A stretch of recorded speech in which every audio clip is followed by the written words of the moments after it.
জনাব Moinuddin new York থেকে একটা প্রশ্ন পাঠিয়েছেন যে বন্যা দুর্গতদের উদ্দেশ্যে আমরা কি যাকাত দিতে পারবো এবং এ সম্পর্কে অগ্রিম যাকাত দেওয়ার বিধান কি, যেহেতু এই বছরের যা যাকাত সেটি শেষ হয়ে গেছে, আগামী বছরের যাকাত অগ্রিম দেওয়া যাবে কিনা। এখানে প্রথমত আমরা বলবো যে বন্যা দুর্গত মানুষ দুস্থ, তাদের কাছে খাবার নেই, জীবনের সবচেয়ে প্রয়োজনীয় যে জিনিসটা অন্ন নাই, প্রয়োজনীয় ঔষধ নাই, খাবারের পানি নাই, তারা তো আর বন্যার পানি খেতে পারেন না, তাই না? তাহলে এই যে অসহায় অবস্থা, এটা যাকাত ডিজার্ভ করে।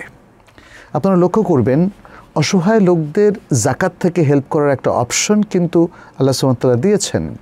যেমন যারা গোলাম, কৃতদাস বা কৃতদাসী, সেই প্রাচীন যুগে এটা ছিল, এখন হয়তো এই প্রথাটা নেই। তো কৃতদাসীকে আজাদ করার জন্য যাকাতের টাকা ব্যবহার করা যায়, কারণ কৃতদাসী এরা অসহায় মানুষ। ঠিক তেমনি মানুষকে জেল জুলুম থেকে যাদের নিজস্ব টাকা পয়সা নাই তাদেরকে উদ্ধার করার জন্য টাকা পয়সা ব্যয় করা যায়।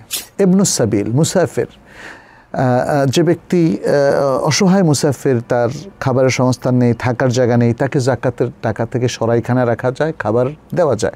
এমনকি যদি সে নিজের দেশে ধনীও হয় এবং মুসাফির অবস্থায় সে দরিদ্র থাকে, তাহলে তাকেও যাকাতের টাকাতে দেওয়া যায়। এবং এটা আমরা দেখেছি সূরা তওবার মধ্যে ৮ম খাত, ৬০ নম্বর আয়াতের ৮ম খাত।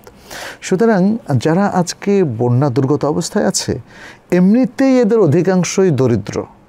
দ্বিতীয়ত যারা হয়তো সচ্ছল, কিন্তু এই মুহূর্তে তাদের সে সচ্ছলতা কোনো কাজে আসছে না, তারা অসহায়। অতএব তাদেরকে সাদাকা থেকে, যাকাত থেকে, যেখান থেকে পারেন তাদেরকে সাহায্য সহযোগিতার হাত বাড়িয়ে দিতে পারেন। তারা আপনাকে জিজ্ঞেসও করবে না, কারণ তারা খাবারই পাচ্ছে না, খাবারের অভাবে তারা মারাই যাচ্ছে। এই অবস্থায় যে কোনো সোর্স থেকে সাদাকা, যাকাত থেকে তাদেরকে দেওয়া যাবে। আচ্ছা, দ্বিতীয়ত হচ্ছে আপনি জিজ্ঞেস করেছেন অগ্রিম যাকাত ব্যবহার করা যাবে কিনা। এক্ষেত্রে অবশ্যই যাবে। অগ্রিম 1 বছরের যাকাত প্রায় সকল উলামায়ে কেরাম বলেছেন দেওয়া যাবে। কারো কারো মতে একাধিক বছরের অগ্রিমও দেওয়া যাবে, কারণ আমার ডিউ যাকাত, যেটা গত 1 বছরের যাকাত, সেটা যখন শেষ হয়ে যায়, অথচ আমার সামনে এখনও অসহায় মানুষ আছে, তাদেরকে আমি যদি সাদাকা থেকে দেওয়া সম্ভব না হয়, তাহলে আমি অগ্রিম যাকাত থেকে দিতে পারি। সদাকা থেকে সম্ভব না হওয়ার একটা সূরত আছে।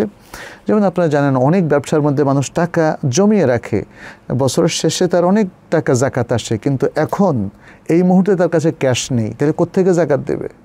অনেক সময় দেখা যায় যে মানুষ যাকাত দেওয়াটাকে প্রিফার করছে, যেহেতু এটা বান্দাদের হক তার সম্পত্তির মধ্যে, এই জন্যে তারা আম সাদাকার চাইতে যাকাত দিয়ে নিজের দায়িত্ব পালনটাকে বেশি অগ্রাধিকার দেয়।